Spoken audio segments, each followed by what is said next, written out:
আৰু এই কথাটো তেখেতে কৈছিলে যে ডক্টৰ তুলিৰাম ৰংহাঙৰ নেতৃত্বত কেতিয়াবা গভৰ্ণৰ আগতো তেখেতে অৱগত কৰে, দাবী কৰে, বা প্ৰেছিডেণ্ট অফ ইণ্ডিয়া আগত তেখেতে দাবী কৰে, বা প্ৰাইম মিনিষ্টাৰ, হোম মিনিষ্টাৰ তেখেতে মানে অৱগত টিম কাৰ্বি আংলঙে দাবী জনাই আহিছে। আৰু লগত আমিও আছোঁ বুলি তেখেতে যিটো কথাত মিডিয়াত আপোনালোকৰ মাধ্যমত কৈছিলে, আমি দেখিছিলোঁ, শুনিছিলোঁ, এই কথাটো আমি খুব আনন্দ পাইছোঁ।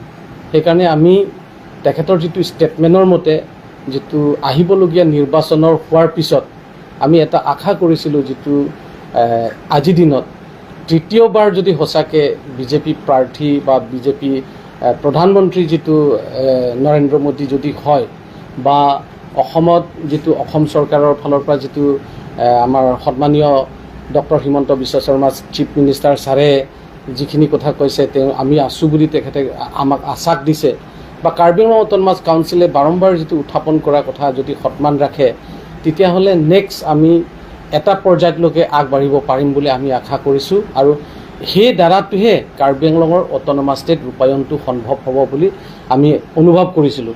সেইকাৰণে আজিৰ দিনত আপোনালোকক আমি ক'ব বিচাৰিছোঁ, doctor Himanta Biswa Sarma chief minister ছাৰক আমি হিল পিপল কালচাৰেল ফৰামৰ জৰিয়তে ধন্যবাদ জ্ঞাপন কৰিছোঁ আৰু ৱেলকাম কৰিছোঁ।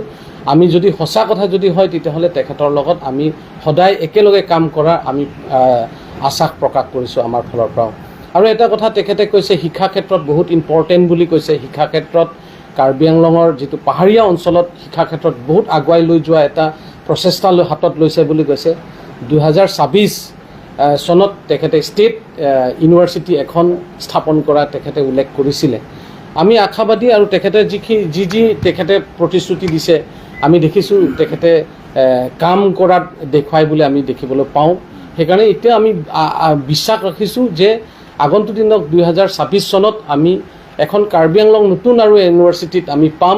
সেই ইউনিভাৰ্চিটিৰ জৰিয়তে যে সমগ্ৰ কাৰ্বি আংলঙতে বিভিন্ন জাতি জনগোষ্ঠীয়ে ছাত্ৰ ছাত্ৰীসকলে ইয়াত এই আমি শিক্ষা ক্ষেত্ৰত আগুৱাই লৈ যোৱা এটা ৰাস্তা পাম বুলি আমি আশা কৰিছোঁ। আৰু সেইটো তেখেতে কেৱল প্ৰতিশ্ৰুতি নহয়, তেখেতে কামৰহে আমাক প্ৰয়োজন হ'ব বুলি আমি আশা কৰিছোঁ, আৰু ছাৰে সেই কামটো কৰি দিব বুলি আমি বিশ্বাস ৰাখিছোঁ।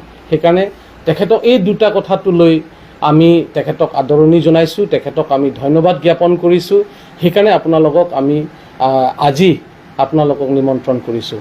কাৰ্ডম মোৰ লগত আছে আমাৰ সাহিত্য পৰিষদৰ ব'ৰ্ড চেয়াৰমেন প্ৰকাশ চাংমা, তেখেতে দুই এষাৰ আপোনালোকক অৱগত কৰিব বুলি মই অনুৰোধ কৰিছোঁ।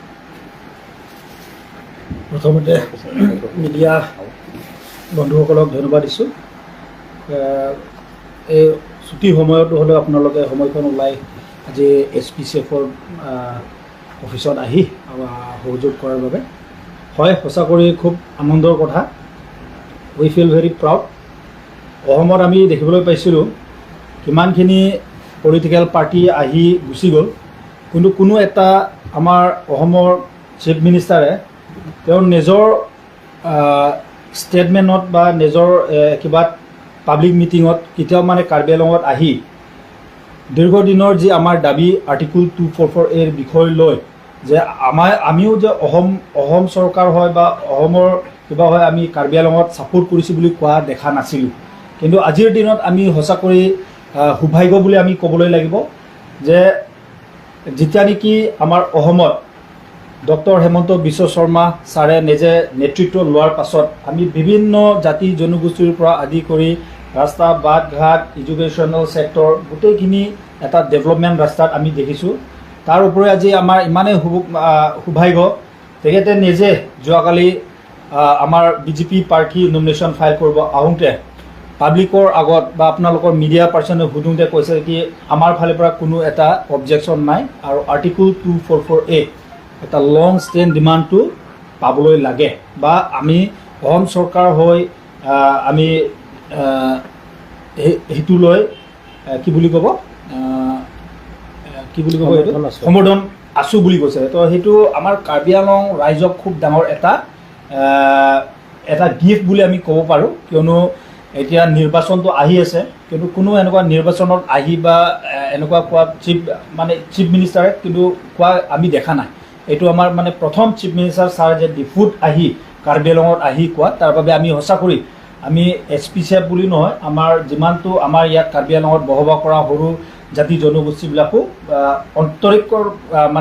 আন্তৰিকতাৰে আমাৰ চিফ মিনিষ্টাৰ ছাৰক আমি ধন্যবাদ জনাইছোঁ। তাৰ ওপৰে কাৰ্বি আংলং অঞ্চলটোৰ পঢ়া এডুকেশ্যনৰ ক্ষেত্ৰত কেনেকুৱা ডেভেলপমেণ্ট হৈ যাবলৈ পাৰিব সেইটো চিন্তা চৰ্চা কৰি আমাৰ ছাৰে আকৌ এটা উপহাৰ দি গৈছে যে চেণ্ট্ৰেল ইউনিভাৰ্চিটি এবাৰ আমাৰ কাৰ্বি আংলঙতে 2024 এইটো বছৰতে আমাৰ ষ্টেট ইউনিভাৰ্চিটি এটা দিয়া হ'ব। তো আৰু তাৰ উপৰিও আমাৰ ইয়াত আপোনালোকে গমো পায় যেতিয়া নেকি MOA চাইন হৈছিলে আমাৰ এগ্ৰিকালচাৰ কলেজ এতিয়া মেডিকেল কলেজটো আপোনালোকে নিজে দেখিছে আজিৰ দিনত আমাৰ মেডিকেল ষ্টুডেণ্টবিলাকে বাহিৰত গৈ পঢ়িবলৈ নালাগে, আমাৰ কাৰ্বি আংলঙতে থাকি পঢ়িবলৈ পাৰে। তাক কৰি আৰু সৌভাগ্য আমাক কি লাগে আৰু না, সেইটোৰ বাবে আমি সঁচা কৰি আজি বহুত আনন্দিত যে আমাক খুব এটা ভাল উপহাৰ দি গৈছে। আৰু আমি বিচাৰবাদী, আমি বিশ্বাস কৰোঁ যে আগন্তুক দিনত এই ইলেকশ্যনৰ ৰিজাল্টটো অহাৰ পাছত আমি ফাৰ্ষ্ট ছেশ্যনতে পাৰ্লিয়ামেণ্টত আমাৰ আৰ্টিকল 244 এই ডিমাণ্ডটো আমাৰ এতিয়া যিটো আমাৰ কেণ্ডিডেট আমাৰ অমৰ সিং কিশোৰ ছাৰে জিতাটো একদম 100% জিতিব আৰু ছাৰে গৈ যেন প্ৰথম আমাৰ এই আৰ্টিকল 244 এই কথাটো তাত সাধাৰণত মানে প্ৰস্তাৱ দিয়ে আৰু তাৰ লগতে আমাৰ অসমৰ মুখ্যমন্ত্ৰী ছাৰো ছাপোৰ্ট কৰিম বুলি কৈছে। আমি এইটোত মানে ফাৰ্ষ্ট ছেশ্যনতে আমি পাবলৈ কাৰণে ফুল ফ্লেজত আমি আশা কৰি আছোঁ। Thank you. অলপ দে আচ্ছা, সকলোকে নমস্কাৰ। আমি আজি হিল পিপল কালচাৰেল ফৰাম বুলি ক'লেতো কাৰ্বি আংলঙত থকা জাতি জনজাতীয় এটা সংগঠন 26টা আছে ইয়াতে আমাৰ SPCF ফেমিলি।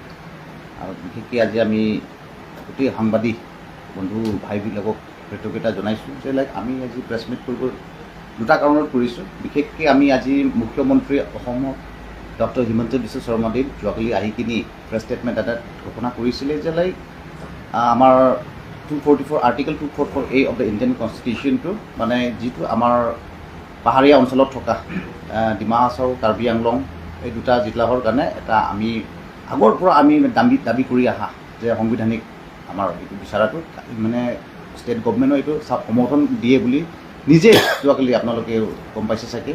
আৰু ছেকেণ্ডলি হ'ল যে এতিয়া তেখেতে কৈছে যে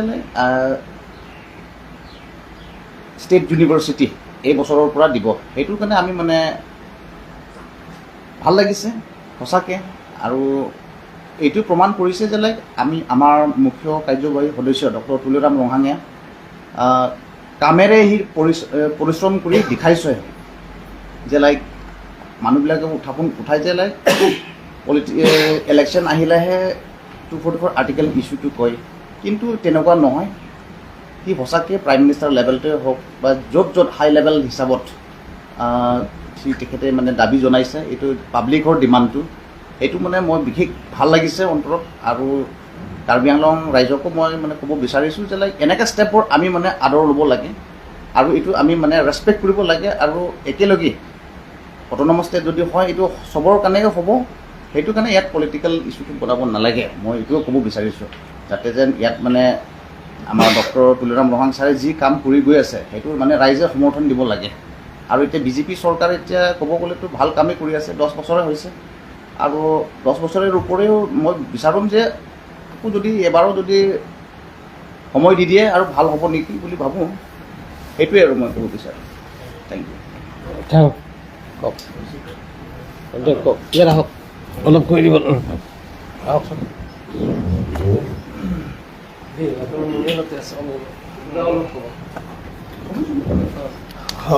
Good afternoon. It is really a matter of great joy and a proud moment for the people of Karbi Anglong, who is Karbi Anglong and Dima Hasao district. On hearing the bold statement made by the Honorable Chief Minister, Dr. Himanta Biswa Sharma, yesterday, regarding the implementation of Article 244A, which is a very long pending issue raised by the people of this hill district. And at the same time, I also appreciate the Honorable Chief Executive Member Dr. Tuliram Ronghang for pursuing this matter vigorously to the national and state level. And I, on behalf of the Hill People Cultural Forum, would like to appeal to the government when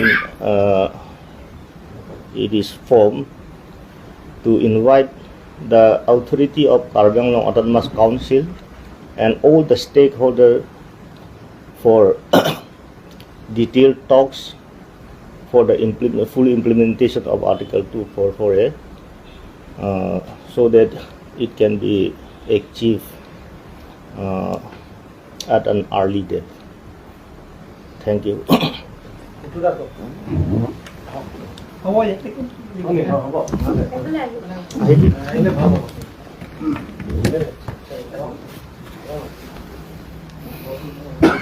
পোনপ্ৰথমে মই media বন্ধু বান্ধৱীসকলক নমস্কাৰ যাচিছোঁ। যোৱাকালি BJP ৰেলীত এটা আপোনালোকৰ video' footage দেখিলোঁ যে অসমৰ জনপ্ৰিয় মুখ্যমন্ত্ৰী ডক্টৰ হিমন্ত বিশ্ব শৰ্মাদেৱে যে আমাৰ যি কাৰ্বি আংলঙৰ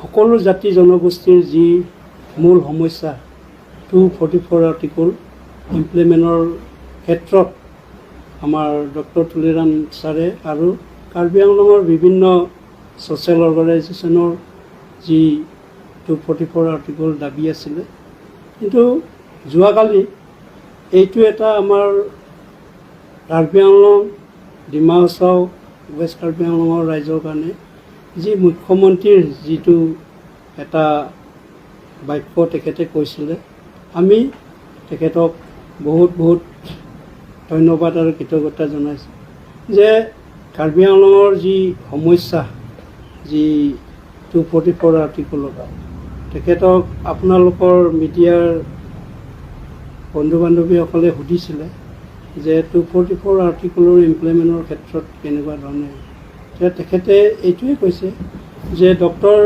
তুলিৰাম ৰংহাং দেৱৰ যি ভূমিকা, তেখেতে অসমৰ ৰাজ্যপালৰ পৰা আদি কৰি অসমৰ বিধানসভাৰ পৰা আদি কৰি আৰু সংসদৰ যি আমাৰ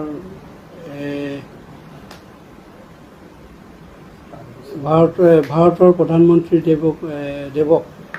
দেৱীক তেখেতে যি মেমৰেণ্ডাম ছাবমিট কৰিছিলে যে কাৰ্বি আংলঙৰ 244 আৰ্টিকলৰ ইমপ্লিমেণ্টৰ স্বাৰ্থত, তেখেতে সম্পূৰ্ণভাৱে উল্লেখ কৰিছে যে ডক্টৰ তুলিৰাম ছাৰে যি প্ৰচেষ্টা হাতত লৈ আছে সেইটোত মই সম্পূৰ্ণভাৱে সহযোগিতা আছোঁ আৰু আপোনালোকৰ লগতে আমি আছোঁ। গতিকে আমি গৌৰৱিত হৈছোঁ তেখেতৰ কাৰণে যিটো ভাষ্য প্ৰয়োগ কৰিলে।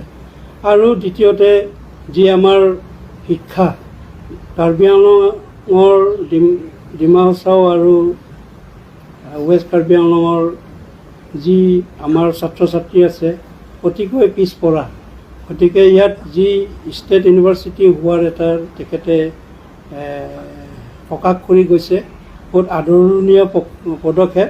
আৰু ইয়াৰ যি আমাৰ ছাত্ৰ ছাত্ৰীসকলে আৰু শিক্ষাত যাতে আগুৱাই যাব পাৰে তাৰ বাবে তেখেতে চিন্তা কৰিছে আৰু তেখেতে যি ইয়াত কৈ গৈছে, আমি কাৰ্বি আংলঙবাসীয়ে আমি তেখেতৰ ওপৰত সম্পূৰ্ণ আস্থা আছে, বিশ্বাস আছে আৰু সেইটো ইমপ্লিমেণ্ট হ'ব বুলি আমি আশা কৰিছোঁ। ধন্যবাদ। Thank U.